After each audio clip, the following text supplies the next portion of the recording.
Welcome to episode 389 of In Touch with iOS, the show that talks about iPhone, iPad, Apple Watch, Apple TV, Vision Pro, Mac, and related technologies. I'm your host, Dave Ginsburg. And we are a full panel this week. Jill McKinley is joining us. How you doing, Jill? Oh, I'm doing great. My integration went live, so I'm finally not exhausted during the show. That's good. And Ben Roethig has put the W flag up because as we were recording this, the Chicago Cubs just won their first round in the playoffs, moving on to the National League Division Series. How you doing, Ben? A little stressed. They did not make it easy. No, they did. They did not. And Marty Jencius, also a Cub fan. He's excited as like I am. I'm glad you're here, Marty. How you doing? I'm doing really good. It was a lousy day, and then two great things happened right at the same time. We started the show. Yes. And we got to watch the Cubs win. We did. So, and they're related. And they are. And Eric Bolden is here. What do you got behind you this week? You got some bugs, or I can't tell. Yeah, how you doing, I got a bumblebee coming in for a landing on the flower. Sort of tentative. Not sure that it'll hold its weight, but trying anyway. All right. And Chuck Jr., glad to have you back. How you doing, Chuck? I'm doing good. I was desperately trying to figure out some smart comment to make about the big W behind Ben's head, but I couldn't come up with anything, so I'm just going to let it go. All right. Maybe Jeff can come up with something. How you doing, Jeff Gamet? I'm doing great. And based on Ben's reaction to the game thing stuff, I'm guessing the W means, what do you mean we won? Oh, you're not wrong. Gosh. You aren't wrong. You're not wrong. That is true. All right. So we've got good amount of stuff to talk about this week. Vision Pro, Mac, beta, if there is any beta, and all kinds of other things. But let's go ahead and start off with a little bit of Vision Pro discussion. They did release the update to those who are not on beta, 26.0.1 to Vision OS. It just has some security fixes. The impact was processing a maliciously crafted font that may lead to unexpected app termination or corrupt process memory. So it's basically nothing really anybody is too over concerned about, other than it's a security update. Okay, so we Iris, wasn't it? Yeah, that was the font. Pretty easy to sum that up. The font, yeah, probably was. That is a horrible font. So I don't think anything else much to say about it, but just, if you are running 26.0, make sure you update to 26.1. We're still on beta 26.1. We still don't know anything about it, but that's where we are on beta for the Vision Pro at the moment. A couple other interesting stories. Whoops, the FCC accidentally leaks Apple's next Vision Pro, and the FCC has seemingly confirmed Apple's work on an updated version of the Vision Pro headset. One of the several documents the FCC shared today was references to the Apple-designed head-mounted device with a model number of A3416 and includes image confirms the device is a Vision Pro. It looks pretty obvious to the image in the article here. According to the rumors, it's working on a refreshed version of the Vision Pro that has a faster M5 chip. The headset isn't expected feature design updates, with simply just updating from the M2 chip to newer, which is more compatible M series chip. And the updated Vision Pro could launch before the end of the year, which would likely continue to cost. I'm not even going to tell you. Everybody knows how much it costs. I don't have to say anything. So, whoops. Why? I never heard the FCC of all places to be leaking something. What do you think, Marty? I think that the government is all concerned about China stealing our secrets, and the way they solved that problem was basically to give them away. They are Apple secrets, which is a United States company. I know. I think Apple should sue the government on this kind of stuff. I'm not going there. I don't mean to get political. I'm not going there. I was going to say something, but I'm not going to. Eric, any thoughts on this? Well, I'm glad to see a new Vision Pro coming out, and especially given some of the other news about other things changing. Yeah. The current one is nice. This is just icing on the cake. I'm glad it's just a few tweaks here and there because I'm happy with the current version. I just want a little extra speed and a little extra performance and some better battery, and we might actually get that. As far as the leaks, I figure if you stir up all of government and eliminate a whole pile of positions and do all kinds of other stuff, then you end up with mistakes, and there are going to be mistakes all over the place. This is just an example of it. Yep. Jeff, anything you want to add about this with why the FCC did such a thing? Eric did a really great job of summing it up. Okay.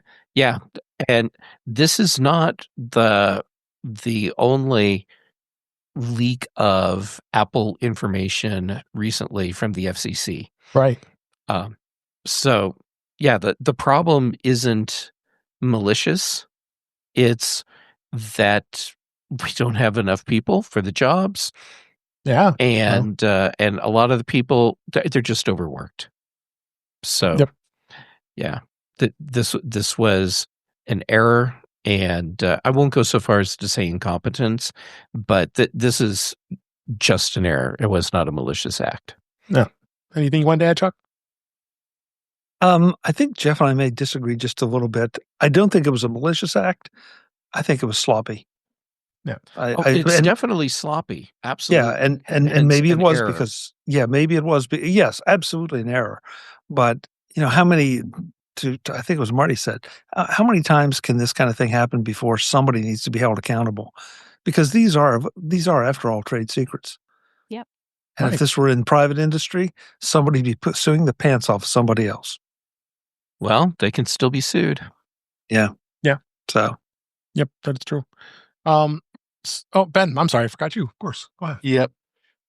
Yeah, you messed up when 5 product documents with confidential do not release on it are leaked.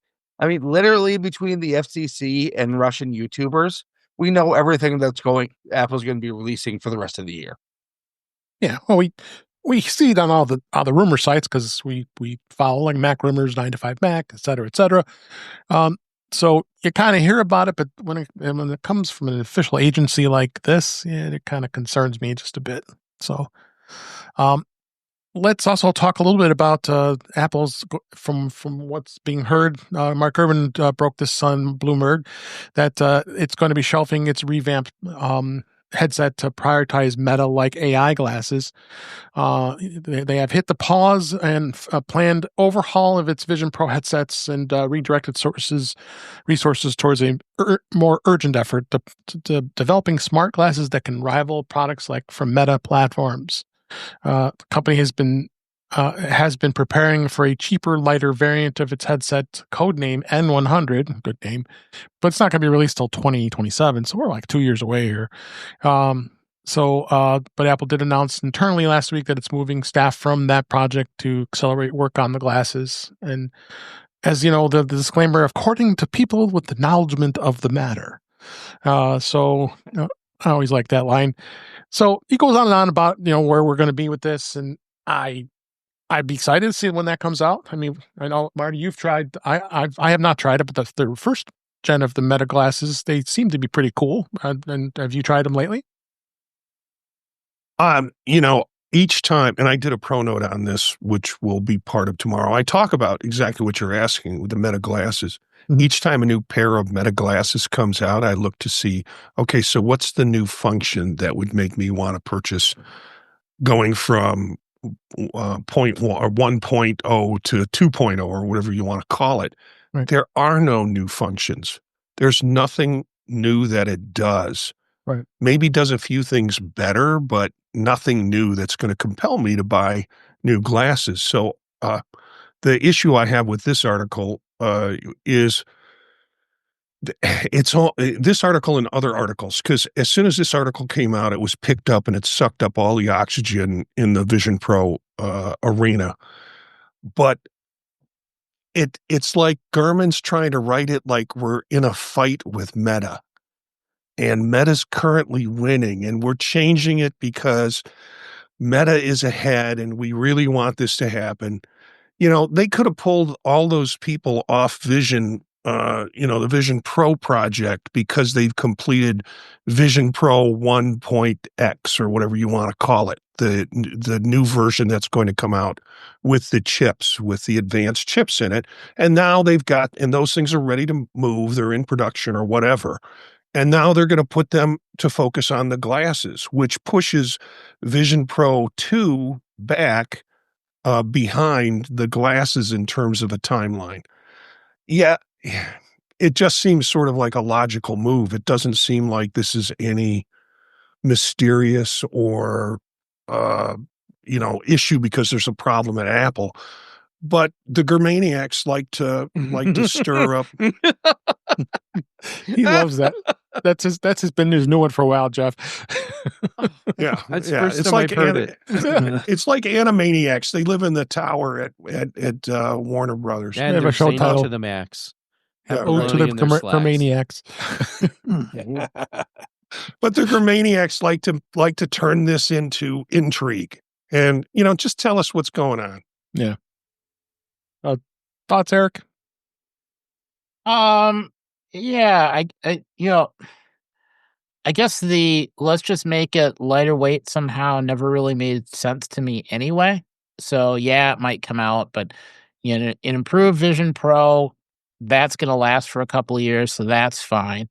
I guess the concentrating more on smart glasses, to me, that means that there's a greater chance that all of the S-Lady work, all the AI work is going to actually produce something because they're going to need that functioning to have glasses be worthwhile. So I see it as encouraging all the way around. Okay. Anybody else want anything about this? Well, I'll be the dissenting voice, I guess, is that I was interested in an Air, and I'm not interested in glasses, and I think the whole thing is creepy that people are going to walk around with glasses, and I don't, like I said, it's not that I don't want glasses. I don't want anyone else to have glasses either, but I would have been interested in an Air because I just can't bring myself to pay $3,000 for a Pro. But so now I'm not interested either. Unfortunately, that kind of runs me out of the market, I guess. Yeah. The fact that Gurman, who has connected as he is reporting this, I am more than a bit concerned. Look, to me, right now, in the best case, the glasses are basically an AR version of an Apple Watch. Yeah. They're going to give you more kind of the easy notifications kind of right on your face instead of having to get out your phone. Bringing spatial computing to the masses is what Apple should be focusing on, because I have seen, all my niece and nephew's friends have Meta Quests. How many of them have or want Meta glasses? Not many. Mm-mm. The Meta glasses, I think, was far better received in the tech reporter sphere than it was for the average person. Yep. Chuck, anything on that? Yeah, I hear what you all are saying. First of all, Apple hasn't confirmed this as if they were ever going to. Right. But the second thing is I'm a little surprised to hear some of you dismiss one product or the other because they don't exist yet. And so until you see them and what they're capable of, why would you dismiss out of hand? That's I'm back to the same old song I sing. When it hits this, when I can actually go and put down cash and buy it, then I'll evaluate its needs. But until then, this just feels like a lot more smoke and not a lot of fire. And there may be fire under it, because Gurman does have a pretty good track record. As Ben said, he's pretty connected. But at the same time, that doesn't mean that it's absolutely true. Yeah. All right. Let's before we move on, I want to give a shout out to the folks in our chat at youtube.com/intouchableios. We have Witherbucket, Brian F. made of Pyramids, and there's a number of others in the chat as well. Thanks for being here this week, and enjoy talking to us live as we do the show. You could do that anytime, every week, Thursday nights, 8 p.m. Eastern, 5 p.m. Pacific. Thanks. I appreciate being here. So lastly, I want to talk a little bit about in 6 colors. We know Jason Snell, a very, very well-known Apple pundit, and he's been very positive about the Vision Pro, and he did a really, really good review about, and it's entitled "Keep Moving Towards the Future," and it's a pretty lengthy article. It's good detailed stuff. I think is some of the things that we've gone through. He did go through a couple of enhancements, so I'll just give a couple of notable ones. The look to scroll, which I think is really a cool thing. I'm still trying to get used to it myself. I'll ask Marty and Eric in just a minute here. And then the pass-through support improved by iPhones and game controllers. The ability to bring iPad OS apps into Vision OS is power, but still restricts some things with that. But some of the criticisms would be including some of the features are processing slowly, like the environments, I think is a good one thing he pointed out. As well, this pass-through support is very inconsistent. The iPad app integration is promising, but it's constrained by old aspect rules. But I guess the bottom line is he does say, well, if you know what, go ahead. I'm going to go back to Marty first and what you think of some of those criticisms and some of the enhancements that Jason had mentioned.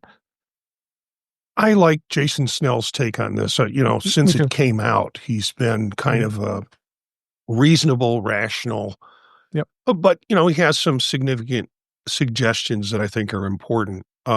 This is a really kind of nice love letter to Apple in terms of the Vision Pro at the time it is now in incorporation with Vision OS 26. Right. And he ties that well together. I don't use, his concerns about environments rolling out quicker and things like that. I don't use environments. So, I have to, from a personal standpoint, I have to say that doesn't pull me in.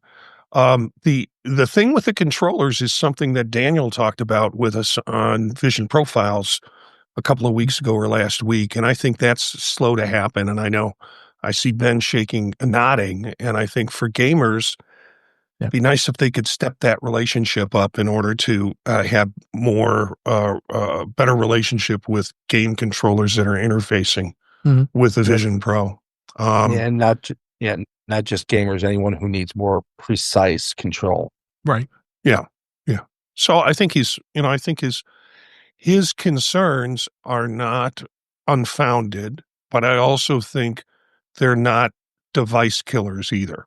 So I think that's why I see him being very rational about places where things could grow with this device. Okay. Eric, what did you think of some of those I had read off here with the environments? I guess probably one thing. I use environments. I think they're cool. Yeah. And partial environments. I mean, you can roll out an environment just right in your immediate field of view, but keep everything else open on the sides. I find that just really useful, especially if you need to do like screenshots or something, you get a nice clean screenshot with no interference from whatever clutter you have. I think the point that I most appreciated is that Apple continues to make improvements in Vision OS. Every update, every change, things get a little bit better, a couple more features, the features get more fine-tuned. I see that as a really good sign. And I appreciate most of the updates and changes. Personally, I think I'm really enjoying widgets because it really does make you feel like it's your space. You can like tweak things, add a clock, whatever, hang a picture up. Yep, for sure. I don't think anybody's going to have much thoughts on those, since you don't know what we're talking about probably because you've never really had much time with the Vision Pro. But I'll just give one little thought here. Yeah, on the gamer part. I mean, this we're still in platform building. Apple knows they're at a point where the technology isn't feasible yet to make this a mainstream product. So they're still rolling out stuff, still building, still working with kind of the high-end customers to see what they want. and the platform will get there. It's just kind of going back to Mac 1.0 days. Yeah, absolutely. So just to sum this up, the bottom line really was, he said Vision OS 26 is a solid confidence building update. And it doesn't solve all of Apple's challenges, but in this space, but the improvements, particularly geographic persistence, spatial personas, widget anchoring, and the meaningful steps forward, the platform still has long road ahead, but the version reinforces that Apple is serious about iterating and building towards a future which is AR, VR, eyewear, and is a seamless and deeply integrated. I agree with a lot of things that he had said on that summary. So, anybody else have any thoughts on this before we move on? All right. So, it's already been said. Yep, I think we did. So, all right, so let's go on to beta this week. Well, beta 26.1 across the platforms is still going on. So we won't be much to talk about that, but I want to make sure I tell everybody about those who are on iOS 26 that iOS 26.0.1 came out with fixes to Wi-Fi, cellular, and camera issues on the iPhone 17 models. These were the first updates for iOS 26, iPadOS 26. Of course, you can go into the software updates and get that right away, but it does address some bugs that could cause some aberrations in photos occurring with the iPhone Air and the iPhone 17 Pro models. It also fixes ongoing cellular and Wi-Fi issues that the iPhone 17 owners have been dealing with, and addresses a bug with tinted icons. And there was a whole long list of some of the things that Apple said, including a small number of iPhone users that weren't able to connect to a cellular network after updating to iOS 26. And through all of the number of things here, as well as it did update some fixes with the same voiceover issue that was addressing a bug that could be caused the floating keyboard to change positions unexpectedly. Oops.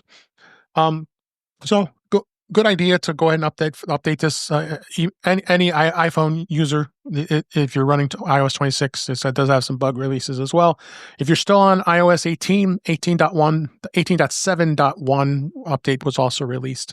Did anybody have any problems with this on any of their phones, whether it be the iPhone 17 or older? Hope you updated. Mm-hmm. Okay. So that's that. And I just want to make sure I mention that they also released the updates for watchOS 26.0.2 and then visionOS we talked about, and tvOS 26.0.1. Just software bugs and fixes. Important to get that updated right away. I've noticed on the Apple Watch, it does seem to update a lot faster. Has anybody experienced that? Because I just did 26.0.2, but I think, Jeff, you always have a problem where it takes forever on your watch, right? Well, okay. To be fair, I'm still rocking an Apple Watch Series 8 because when I was ready to upgrade, I didn't want to lose the oxygen sensor features. So if you have an older but still supported Apple Watch model, it can be stupid long with these updates, like over an hour, 2 hours, not unreasonable. Mm-hmm. Just like ridiculous long. Yep. I've been finding that I do it overnight. So then when I run it, let it sit, don't plug it in, don't put it on the charger, because obviously you have to do that if you want to update it. And I just let it sit on my nightstand and let it update overnight. And that's good because it's what usually you should be sleeping 8 hours, right? Then it's updated by the time you wake up the next morning. So I've been kind of doing that now instead of just sitting and waiting, because it won't update. That's a good way to do it. You could download it and then just let it sit, and then once you plug it in, it'll start. So anybody else have any other bad experiences with any of their updates? No bad experiences at all. But especially for the watch, I did notice, and surprisingly more so than with the phone, the updates really did burn a fair amount of battery for about the first 2 or 3 hours. Okay. I mean, it was a noticeable drop compared to what it usually is. And so, but then it leveled out and hasn't been an issue since. So, Dave, for that reason, I really like your overnight update idea. Yeah, because that gives the update a chance to settle in, do whatever it needs to do while it's on a charger. Yep. And then hopefully you won't even notice it like I did. Yep. Did tvOS on the Apple iTV didn't much do anything. That update went pretty smoothly for the most part. One of the other things that we will also talk about is in beta, iOS 26.1 did add a new swipe gesture in Notes. For those of you who use Apple Notes, iOS 26.1 is going to have this new feature called the new swipe gesture. It's for power users. Currently in beta testing, of course. What Apple did do is they updated the standard text editing menu that appears when you select text in Notes and certain other apps. The edit menu used to swipe left to reveal more options, but you would sometimes need to swipe multiple times to get to the editing you want. That editing was streamlined in iOS 26 to consolidate most of those options. So they've done some improvements on here. So what's going to happen is it matches the muscle memory the users already have built in for swiping left, and it's perfect for one-handed use when the right-facing arrow is out of reach. So they're doing some updates with Apple Notes. I know not all of you here are Apple Notes user. I use it all the time. But anybody who's on beta, have you tried that at all?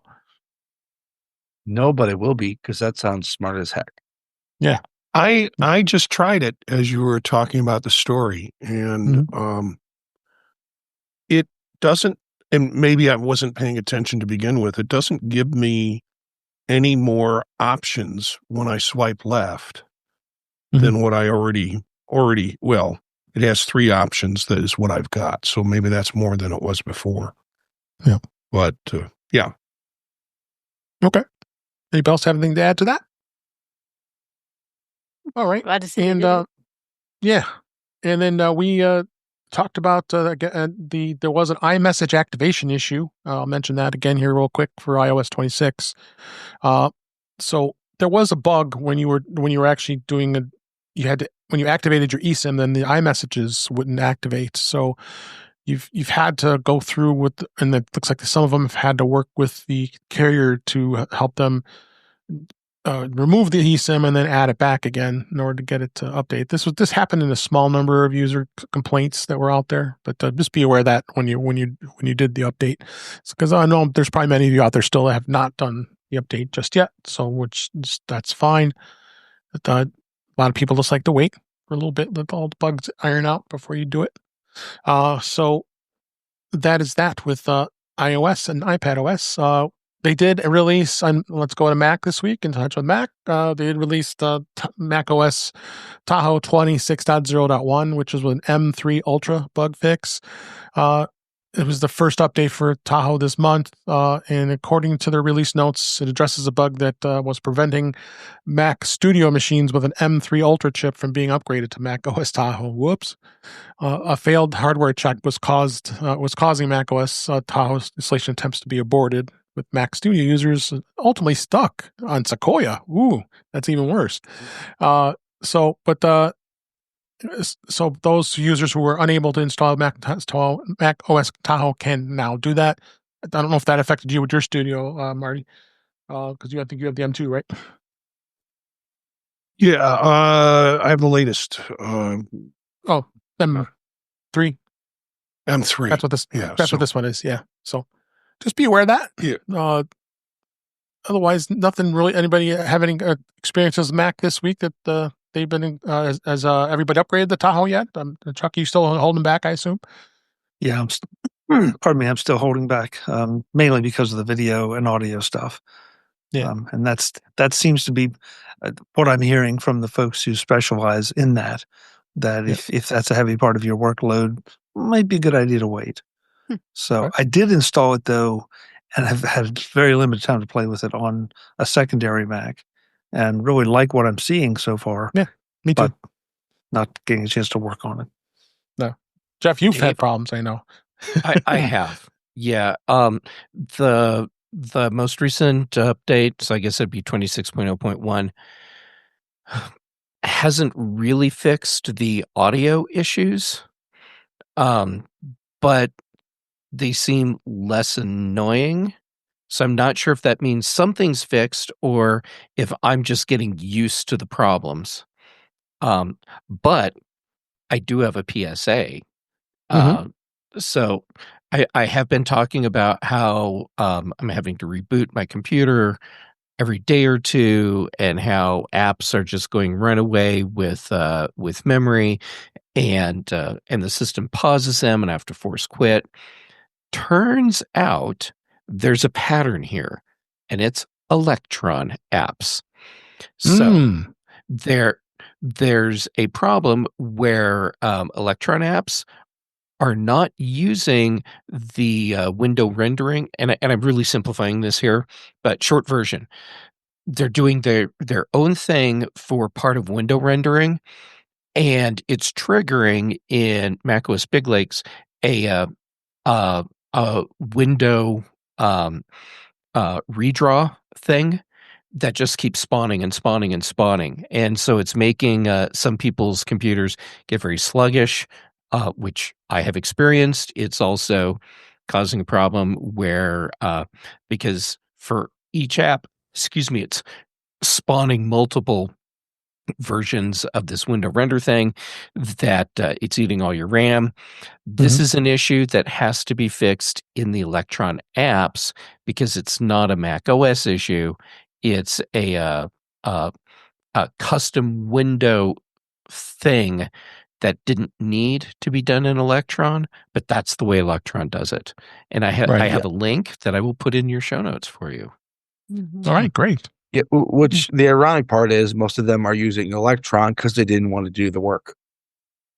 Yeah. And it's surprising. When I looked at it, it was like, oh yeah, every app that I'm having a problem with is an Electron app. I was prepared to say I didn't have a problem, but I have the Elgato face cam, and it comes with a window thing that I can see where my screen is and reposition all my trees and things like that. And it is lagging like crazy and max headrooming all over the place. And so maybe that's it. That's probably it. The article that I will have a link for in the show notes also includes a link to a GitHub project that you can run to see what apps you have that are Electron that have not been updated yet. And it also has information on how you can add in like a little script that forces your Mac to not do part of its window rendering thing, so that you're not having an Electron conflict. There you go. Jeff, Right, do you mind calling a spade and naming which Electron apps you're having issues with? Sure. Very commonly used apps like Slack and Discord, and hold on, let me just take a look here. Trello.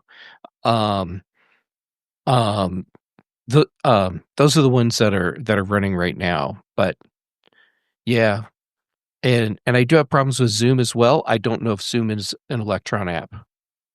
What about 1Password? Just right off the top of my head, stuff that I'm running right this minute that I know is Electron. There you go. And there are problems. Thank you. Now, what about 1Password? 1Password? I am not having trouble with 1Password. Okay. All right. Thank you for your insights. And that's it for In Touch with Mac. Let's go on to some other topics here. We'll, like I said, like Jeff said, we'll have those in the show notes, what he just described. One of the new features that's in iOS 26, and I kind of forgot when we read about this, and I started noticing because I've been getting a few packages lately. When you go into the Wallet app, and it actually is showing at the top there your shipping, anything that's being shipped to you, you'd be able to go into your orders, and it's not just orders that has been purchased through through using your Apple Card or anything like that. It's using Apple Intelligence, and it's now scanning your emails to track what orders come through. Now, I don't know how creepy that is. Would you want that to be happening? But I don't mind it that much. But basically, it is turned on, and then I was able to go in here and say, account details and then go into there. It'll actually show the items that are coming. Yeah, I've already got that set up for FedEx and UPS in themselves, that whenever something's shipped, as well as the Postal Service. I get the summary every day to see what mail's coming. So I could see it that way too. But nice new feature that's now added in the Wallet app, that you can see what's coming, and you don't have to go to those emails every day or into those apps to find them. So yeah, go ahead. I don't think we need to worry about this one being creepy, because to the best of my knowledge, this is all being processed on device. Right. So it's not like your emails are being scanned and information is being sent to a cloud server somewhere, processed and being sent back. Yep. Yeah. Go ahead, Ben. I do have a lot of experience with this feature. Okay. The good news, it is very, very good at detecting orders. Anytime there was any kind of order that was about to be delivered, it told me about it. The bad news is it is terrible with actual statuses. Okay. It would tell me things were delivered that I literally just ordered. I mean, it'll give you eventually get it right, but it even in the I mean, it's been on since the beta, but even in the actual releases, the inaccuracy rate is still too high. Granted, it does a lot better with the delivery services, like UPS, FedEx, that type of thing, than it does,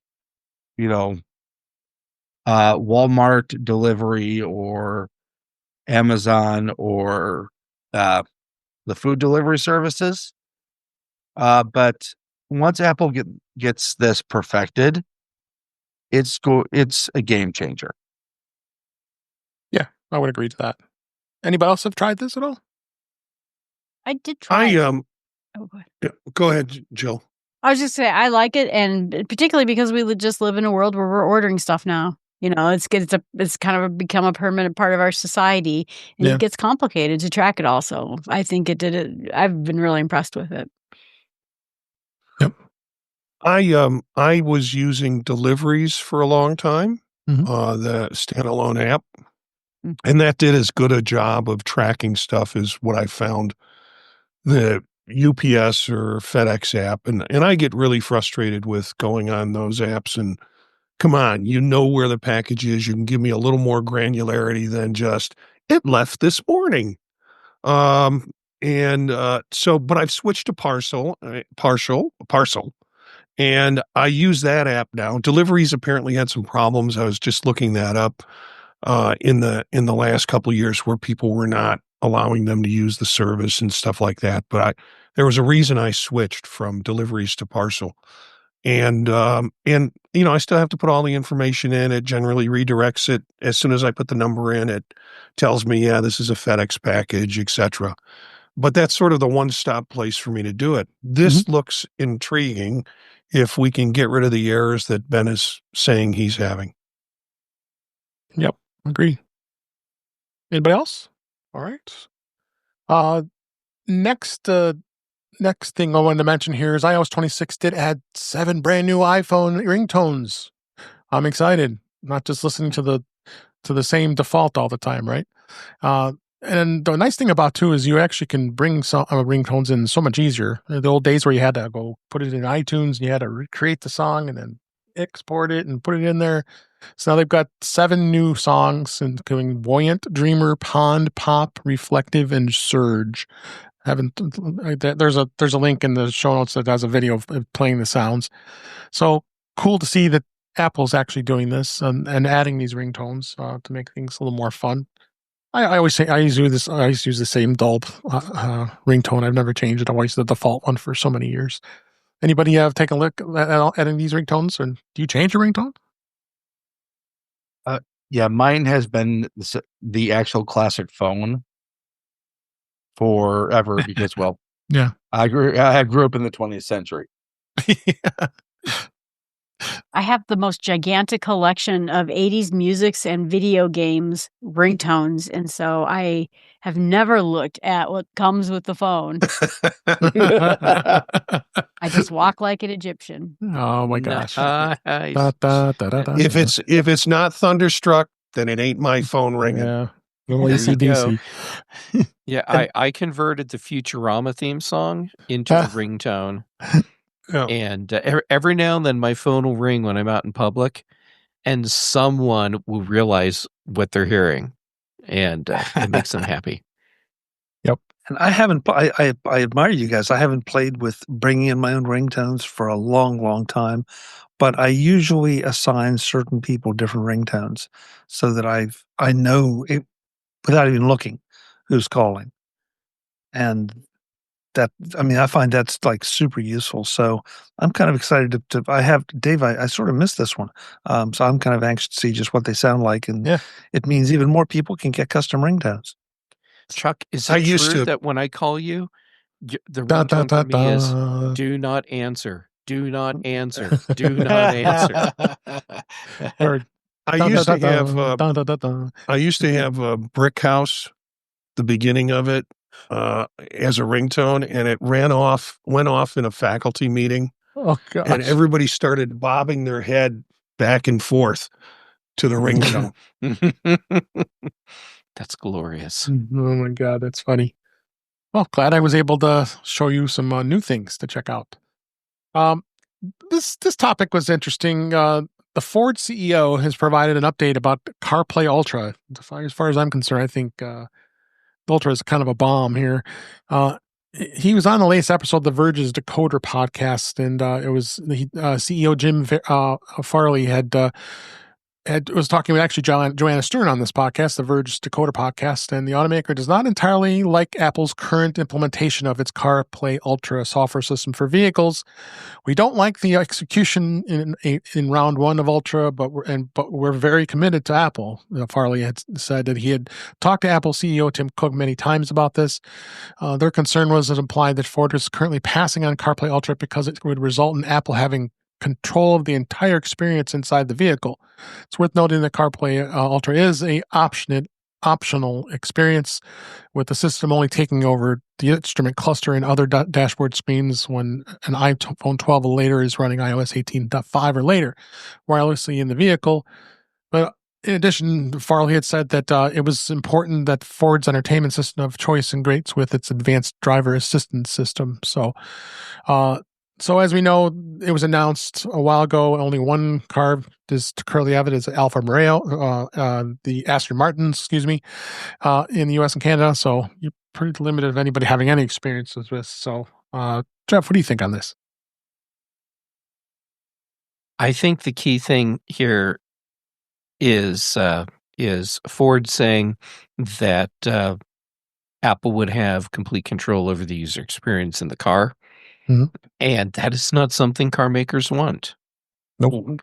And the notion that their system is going to be super critical for drivers as they're flying down the highway, it's okay, sure, but there's no reason why they can't integrate their ADAS system, which is redundant. That's like saying ATM machine. Anyhow, why they can't integrate their system into CarPlay effectively, it's that they don't want to. They don't want to give up control of their user interface, and that's exactly what CarPlay Ultra does. It takes that control. Yep. Yeah. This is a completely different situation than the GM situation, where the GM just basically wants to saddle everybody with an Android system. Yep. This is one of those things where Apple is trying to basically shove their solution and their solution only down the throats of people who have total control. Yeah, Apple is going to have to meet these car makers in the middle if they want any kind of adoption for CarPlay Ultra. There's this way isn't going to work. Yep. It's interesting to me because I think that car manufacturers are real terrible at interfaces. And I think that they would like to turn it over to someone whose whole job it is to make interfaces. And I have my own, I got the Subaru, I got the Outback. And so now I'm looking at my map and my friend wants to listen to XM. So she pulls us all out of the system. She's sitting there flipping around stations in there. And I'm like, put the map back. And so suddenly we're going through 15 menus to get back to CarPlay again. And it's just going to improve the user experience of people who want to use CarPlay. You don't have to use this. You can use the car's interface, you know. So I think having that choice, but I also wonder, I don't know what the technical debt is to get involved in this. And so I don't know how complicated it is for a car system to integrate with it, but it's brand new. And I'm hoping that more cars will sign on, particularly if we start asking our car manufacturers if they're going to. But yep. I want it and I'm sad I don't have it. Chuck, you have any thoughts? Yeah. I think Jeff hit it on the head. They just don't want to. They don't want to give up control. They feel like their interfaces are a differentiating part of their vehicles. They aren't willing to acknowledge that vehicles seem to be moving unless you're a real car person. Where's Webb Bixby? If you're a real car person, there are still differentiations, but otherwise, a lot of these vehicles are just becoming a commodity. You know, I mean, think about the mainstream Hondas versus, and I love Honda because of the reliability, but the mainstream Hondas versus the mainstream Toyotas versus the mainstream Nissans. I guess if you are a car person, you can tell the difference, but really, and yet the car manufacturers continue to delude themselves into believing that theirs is unique and the best. Oh, yeah. And instead of trying to sell you on the honest to God differentiators that they could do, they're trying to sell you that this is a better driving experience. And I don't need a better driving experience. I just want to get from here to there. But on the other hand, to Jill's point, it is a better driving experience if you don't have to go through 25 menus. So, and we're now, and I know we're in the echo chamber, right? But we all are familiar with apps that we can use while on the road. And we want access to those apps. We prefer voice control, but we want to access maps, directions, answer texts, and I'm blanking on what else, but a lot of other things. And it's only going to get more so. And the more they resist it, the more that I think they're going to lose. Unfortunately, I tend to agree with Ben too. I think Apple's going to have to give a little bit on this because I think the car manufacturers are just too stuck in their ways and they're fighting the future. They refuse to acknowledge what we want. Marty, you want to say anything? No, not really. It's been covered. I have turned into a great appreciator of CarPlay in terms of my car, because the previous car I had, there was no way to do the interface with, and now I just love it. And it's interesting to have passengers who are interacting with the screen or know how to interact with the screen, because it's very simple interface for them to move around and choose things with. So, yeah. I was just thinking that they got to consider too that the more we're sitting there and screwing around with the iPads in our car, the less we're driving.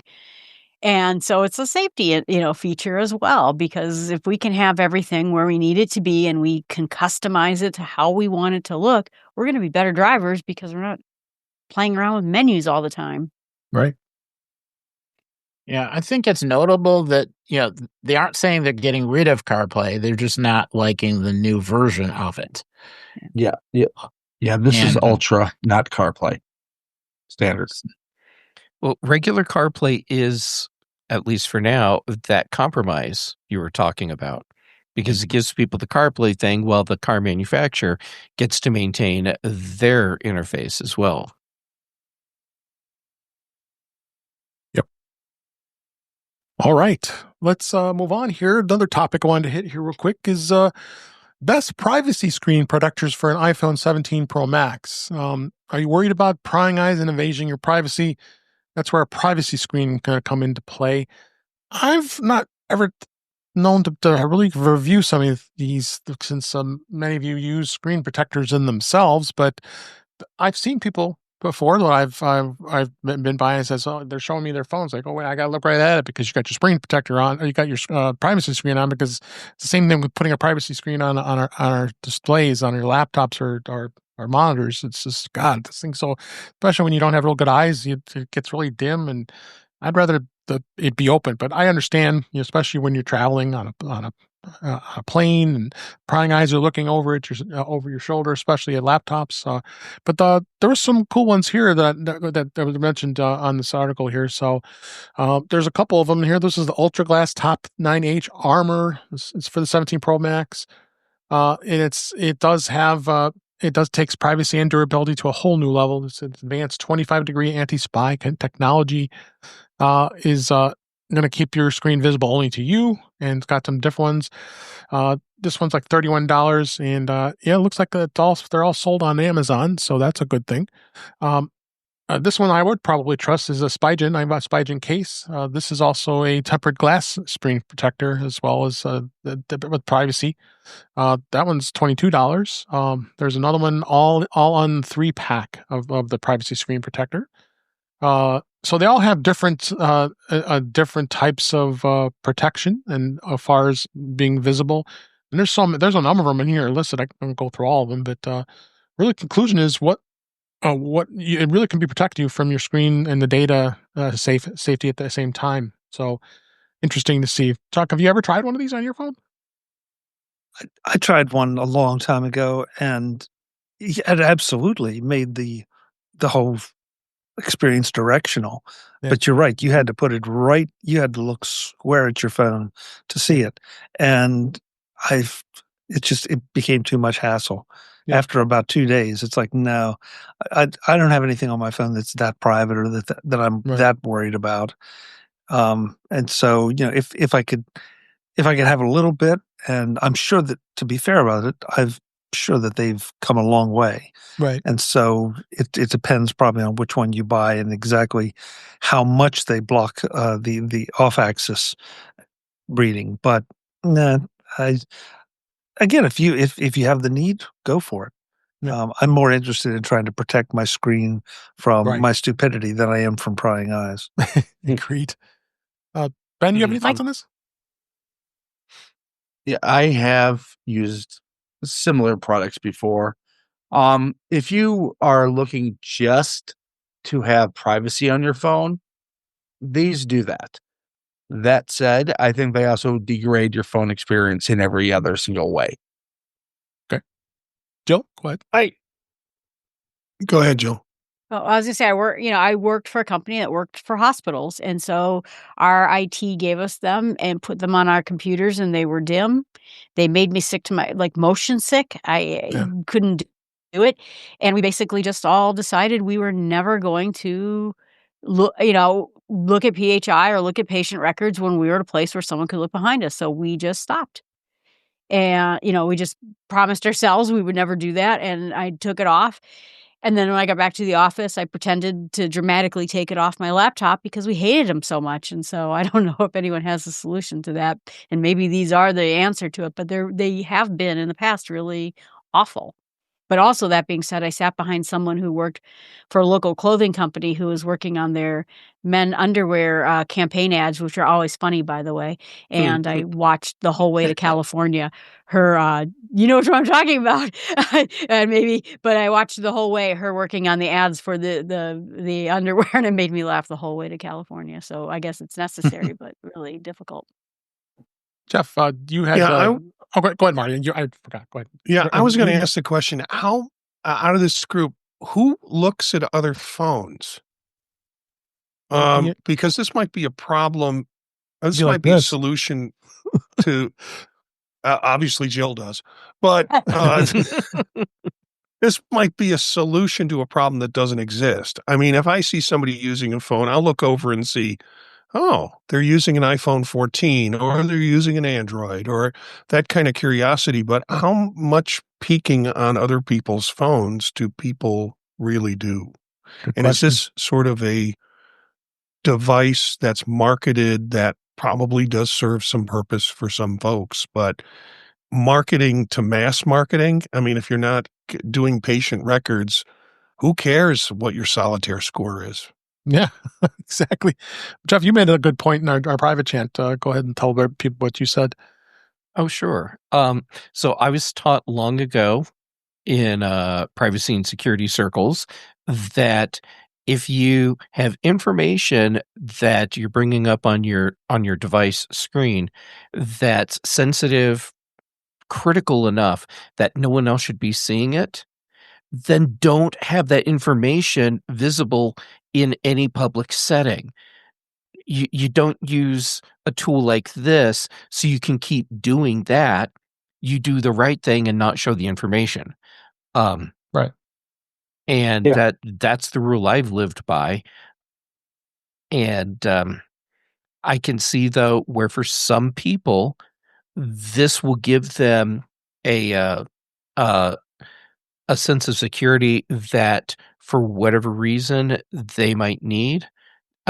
Actually, now that I think about it, one place where I could see this being useful, if you're willing to give up the quality of your screen, is if, say, you're a woman and you want to use your phone for something when you're in a bar and you want to make sure that there's no creepy dudes that are trying to get information off your phone screen while you're in a public place like that. Right. The better solution to that would be, don't be a frickin' creep. So we don't need things like this. But Right. that's not the world we live in. No.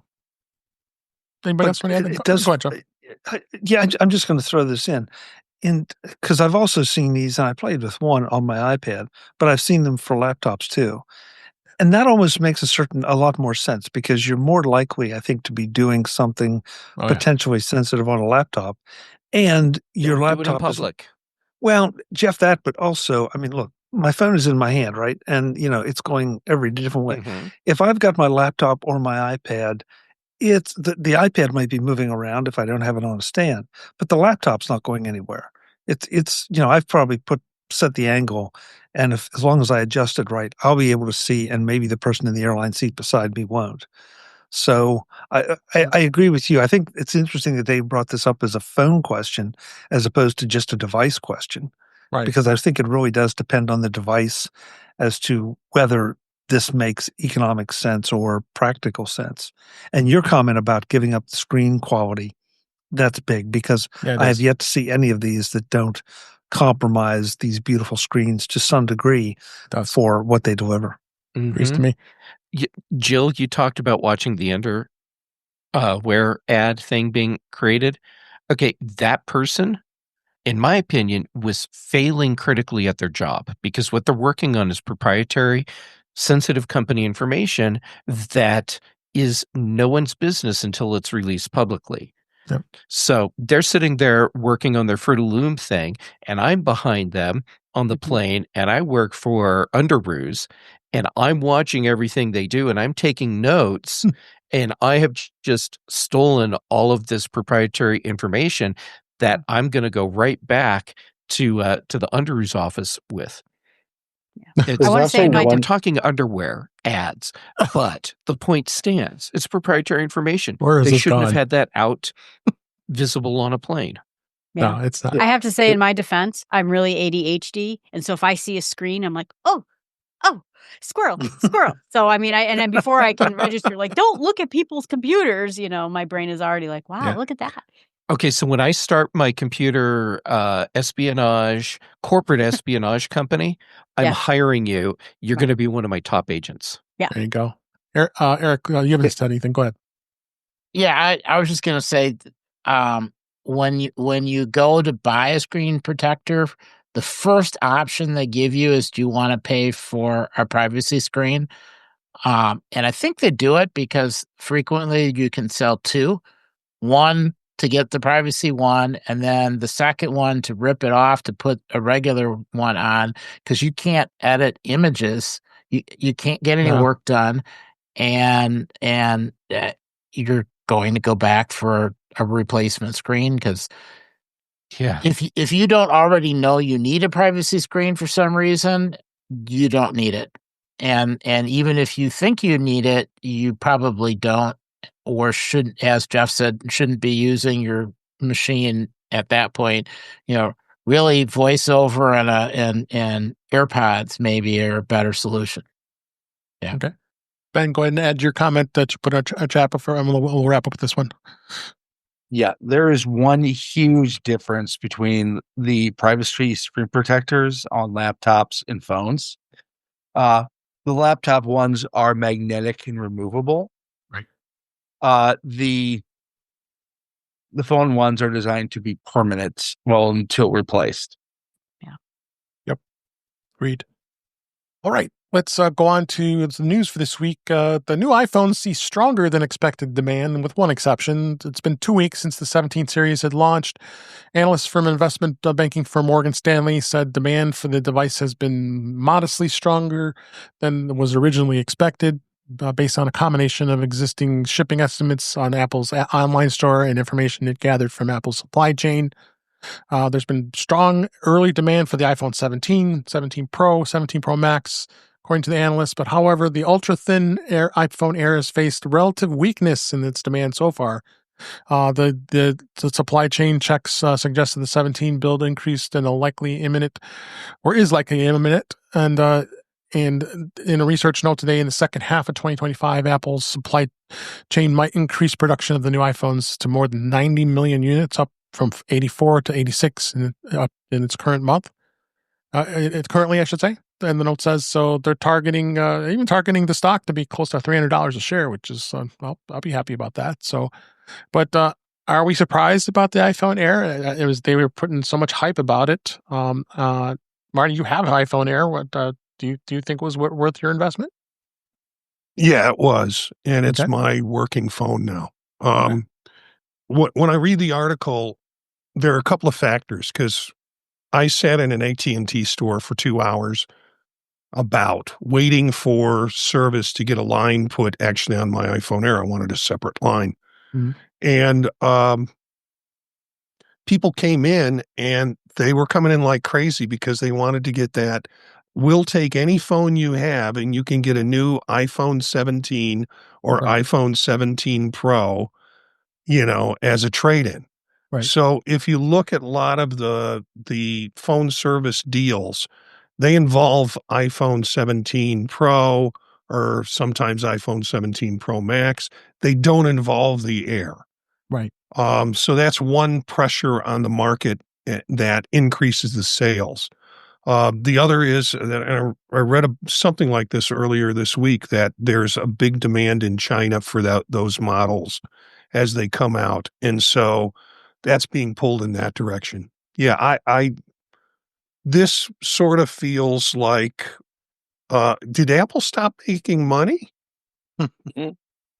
Just wondering, because, the article is written like there's a deficit going on there. Yeah. And I think they're continuing to make money. And, people don't talk about the Air until they have it in their hands. Right. They've had an iPhone 14 Pro Max, or they've had an iPhone, 15 Pro Max, or a 16 Pro Max. They know what that feels like. Right. That's a comfortable size and model. They don't know what a Air is like until they go into the store and put it in their hands. Right. Mm-hmm. Jeff, what do you think of this? I think articles like this fall in the same class of articles that say Vision Pro is a failure, because they just don't get what's happening.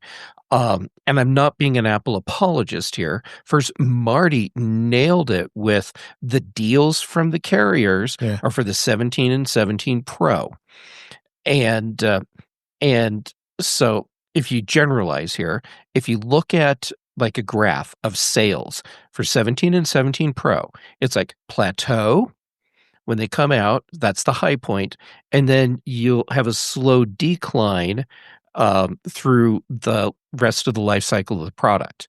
We have a brand new phone here, and Marty nailed it once again. When you get the phone in your hand, it's like, holy forking shirt balls.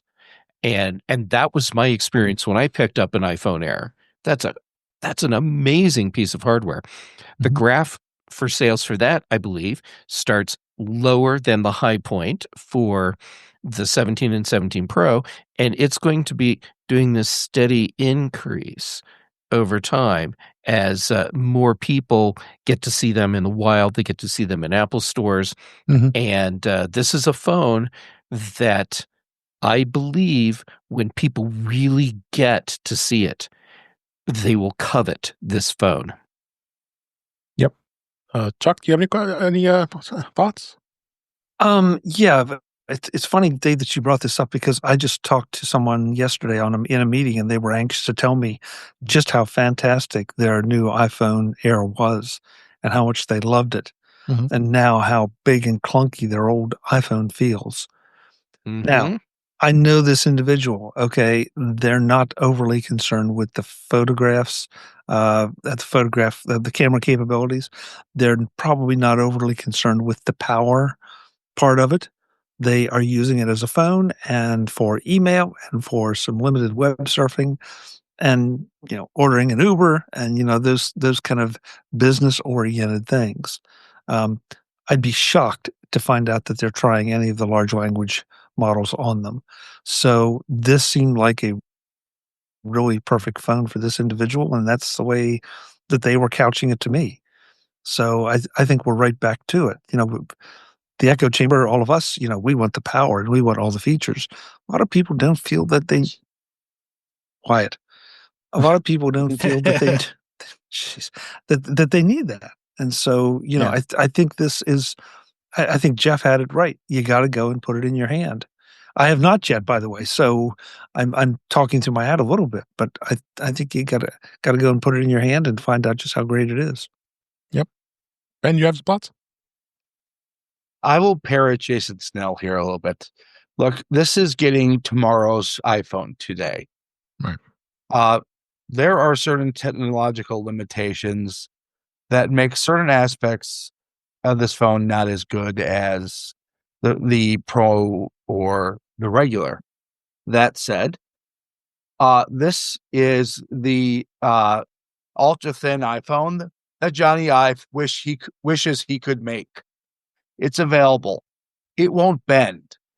And this is going to be the basis for the next generation of iPhones for the next decade to come. Yeah, probably. Any other thoughts before we move on? I was going to say, I was in the store, picking up my phone, and someone said, I really want one of those Airs, but I want to see how many of them snap in half first. And I thought that's interesting that he wanted it. He just wouldn't buy it until maybe next year because he wanted to see if there was a problem with it. So that might be some of it too. Yeah, could be. All right, let's move on. A couple other stories here. The iPhone 11 and the Apple Watch Series 3 is now, and the iPhone 11 Pro Max is joining Apple's vintage products list. They grow up fast. It was that seems like yesterday had either one of those models, so they are to the vintage list. So the full list of products go all the way down from all the 3 models on the watch, and only 11 Pro Max. Interestingly enough, they haven't put the 11 Pro in there just yet. So just a PSA to know that those are now vintage. Might want to consider upgrading because they're getting old in the tooth there. T-Mobile has now satellite service that now works with many popular apps. They're expanding their satellite. It's called the T-Satellites with Starlink service, adding satellite data connections to multiple popular apps. This means T-Mobile customers who don't have a Wi-Fi or cellular connection will be able to use the Starlink satellite connection to access these supported apps. Apps that will work over T-Mobile satellite connections includes Google Maps, All Trails, AccuWeather, CalTopo, X and WhatsApp, text, voice, and then video chat, Onyx, and then T-Life, which is their app that they use for all their services. T-Mobile subscribers with access to T-Satellite will see the satellite connection kick in whenever cellular or Wi-Fi connectivity is not available, offering tailored critical content instead of full data-heavy experiences. It works on iPhones, but it can be used alongside the native satellite connection on the iPhone 14 and later. It's included in T-Mobile's Experience Beyond and Go 5G plans, and T-Mobile customers who with other plans can get it for $10 a month. So you can also subscribe as a standalone if you want to get it for $10 a month who do not have T-Mobile. So you can get it standalone too. So T-Mobile's getting pretty aggressive with the satellite. What do you think, Jeff? I think that's no surprise because the carriers need to do things to differentiate themselves from each other. And this definitely does that. However, I think this highlights where the real problems are. Real problems are. One of those problems is that when the satellite thing kicks in, it switches to sending you the critical information instead of the full data-heavy experience. Okay, website designers and companies that rely on their websites, maybe you should be thinking about what information, how much data you need to pump through a website just to show me 2 paragraphs of content. And maybe you should be tailoring your websites so that they're pushing out the information we need as opposed to all of this superfluous heavy data that comes in as overhead. Mm-hmm. Ben, your thoughts? T-Mobile has always been great on the network connectivity. Mm-hmm. In my opinion, they are miles ahead pretty much everybody else. In the U.S. right now, they were the first, and I think only ones to really get it on with those SpaceX satellites. This is just another example of satellite connectivity kind of saving your bacon if you're out in the middle of nowhere with no cellular. Exactly. Barney? Yeah, I actually, when I mentioned before, I was trying to put a new line on my phone, and I thought, after sitting in the AT&T store, I said, maybe I'll just go across the street and get T-Mobile put on it, and then looked at the pricing. And adding an additional line on my family group was much cheaper, so I sat there for another hour. Yep. The article is interesting, but the comments in the article are even more interesting, and they bring up something that Jeff said. What is the pathway for an app to be able to be on there? Are there limits in terms of data? What is, and what is this going to cost? Can I add it onto my family plan, my 4 lines on my family plan? So a lot more questions from this article arise than it answers, at least for folks who are T-Mobile users. And I was a T-Mobile user a long time ago until the iPhone came out. Okay. Chuck, do you have any thoughts? No, I want to echo Jeff. I think Jeff hit it on the head. It's the satellite connectivity. You got to figure out what you really need it for, and the folks that are providing the data to come through that satellite. And until we get even more bandwidth, which we know will come, the compression algorithms will get better, and all of that. But for right now, I think it's more than. It's more what Ben said. It's more for saving your life than getting the Cub scores. In Ben's case, those might be the same. Yeah. Yes, it is possible. I have to know. Eric, go ahead. Yeah, I found it interesting that it said users that don't have a T-Mobile account can subscribe as a standalone service. So that was kind of nice. I don't know if you can do it short term, for over a summer or something, or for a particular trip, but that was the most useful part I got out of it. Okay. So I almost want to try it. Yeah.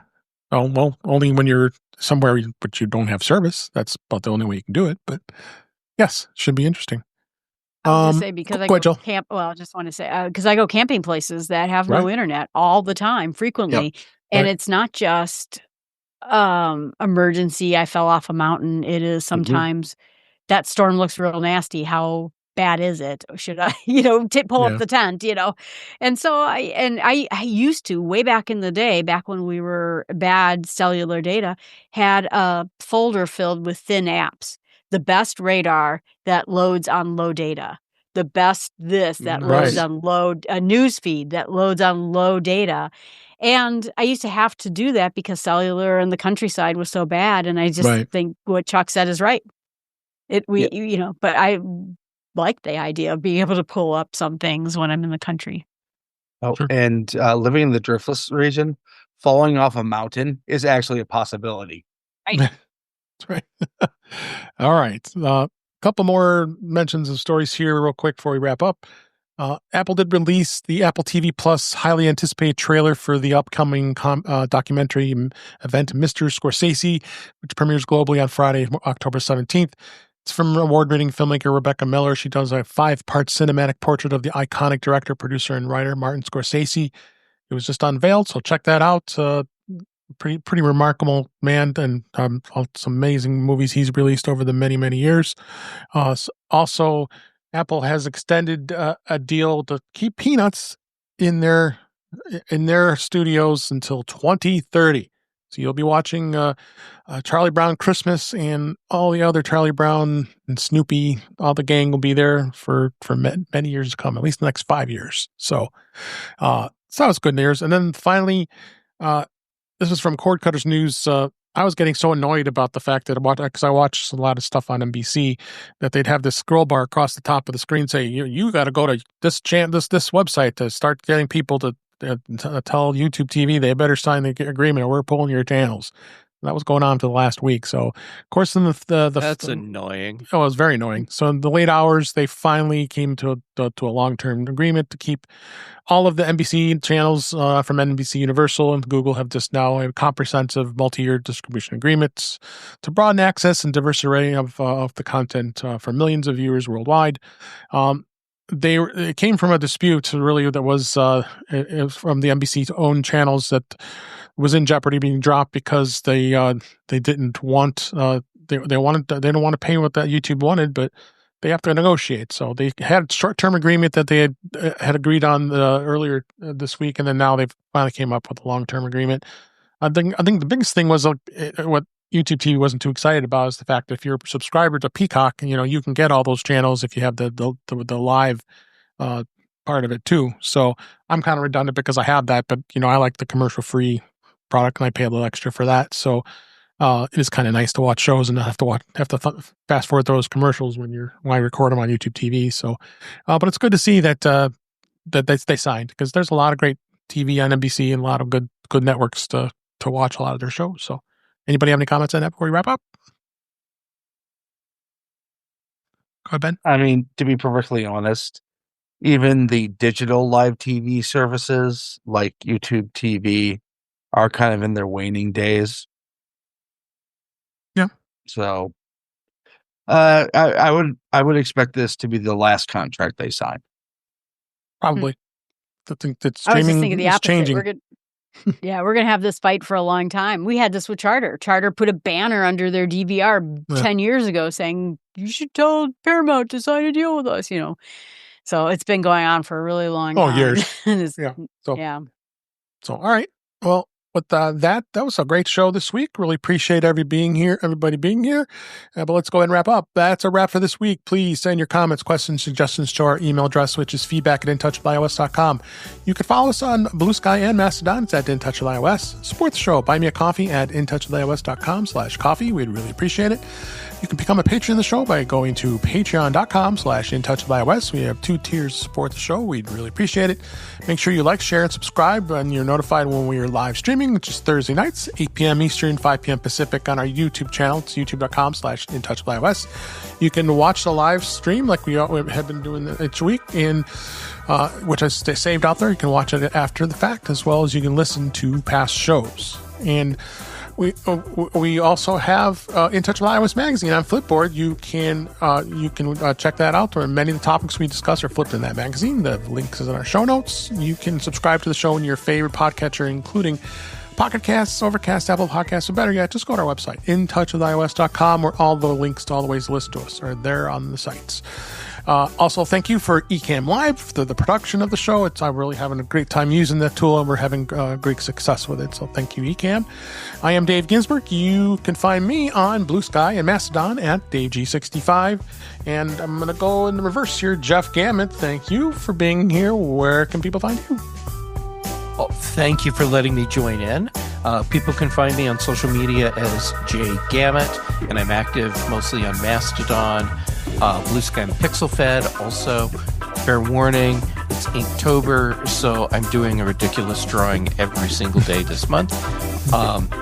Then for shows, Chuck lets me join in on Mac Voices Live on Tuesdays, and here I am, Dave, thank you, for In Touch with iOS on Thursdays, the British Tech Network, the Big Show and the Mac Show. Brian Chaffin and I do The Context Machine, and Patrice Brindamore and I do Retro Rewatch. Thank you, Jeff. Chuck Joyner, thank you for being here. It's always a pleasure. Where can people find you? Thank you, Dave, as always. MacVoices.com is where you'll find a lot of interesting material. I'm going to do a little quick shameless plug. We did a 3-part interview with Joe Kissel this week about his new book, Take Control of Tahoe. And in that interview, he told us about a feature that I knew was there, but an aspect of it I didn't know was there. And while we were on doing the show live, he let me know that the beta version of the new Tahoe fixes the problem he was previously complaining about. So it's worth finding that out just or listening just for that. Absolutely. As has been said, Tuesday nights at 8 p.m. Mac Voices Live on YouTube, and on the socials, I'm at Chuck Joyner. Thanks as always, Dave. Thank you, Chuck. And Eric Bolden, thank you for being here and your bees buzzing behind you there. Where can people find you? Staying just out of range of the bee. I can be found on Mastodon at eabolden@mas.to. Monday nights on Vision Profiles, getting my Vision OS bits in, and Tuesdays on Mac Voices, covering the Mac OS. And of course, here on Thursdays, I'm In Touch with iOS, getting the rest of the OSs, and iOS and iPad OS and Mac and Vision, and kind of rounding out the week. Absolutely. Thanks so much for being here. Marty Jencius, thank you for being here. I'm glad you're feeling a little better. Your voice cleared up a little bit, as well as celebrating a Cubs victory to move on to the playoffs. Where can people find you? You can find me on Vision Profiles Monday nights, and anytime you can pick it up on YouTube Monday nights at 9 p.m. with Eric and Dave and Daniel. That's the show that we've been doing for a while. Other shows you can find at thepodtalk.net, and a couple special announcements. I just pushed out the first episode of AI Productivity Workflow as a podcast, so you can look for that. And again, pardon my cold. And then I just finished editing Fade to Chat, so I will be pushing that out probably in the next 24 hours, and you'll be able to find Fade to Chat cinema of the 30s, 40s, and 50s, and the first show is about arsenic and old place. I'll look forward to watching that. Thank you, Marty. And Ben Roethig, thank you for being here. And we got to celebrate a Cubs victory as well. Where can people find you? Well, the W. Yes. You can find me at Ben Roethig on social media. You can find my writings and ravings at roethigtech.com. On Tuesdays, when I don't have to work, you can find me on Mac Forces Live Chuck Joyner. Sometimes on the British Tech Network, the Big and Mac shows with Jeff Gamet. And for the next week or so, having an ulcer because of the NLDS. For those who don't know, that's a National League Division Series, which the Cubs and Brewers will be playing. Thank you, Ben. And last but certainly not least, Jill McKinley, it's always a pleasure having you here. Where can people find you? Oh, thank you, and thank you for having me. You can look at startwithsmallsteps.com. I'm Jill from the North Woods. All my podcasts and videos are found under that, and I appreciate you watching. Nope, I appreciate you being here, and I appreciate all you listening, watching, being here on the live stream, and enjoying the shows. We enjoy doing it. Until next week, we will talk to you then, and thanks for listening, thanks for watching, and we'll talk again soon.